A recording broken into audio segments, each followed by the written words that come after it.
Hello guys, in today's video I'm gonna show you how to filter audit log by user on your account on Discord, easy and quick. First click here, now click settings, and now click audit log. Now here you'll find here filter, click on it. Now here you'll find filter by user, click on it like this, and that's it.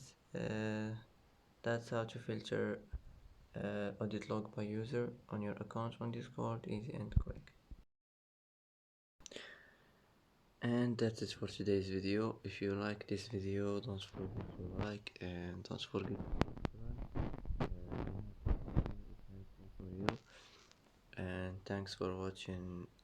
Thanks for watching till the end, and see you in the next video.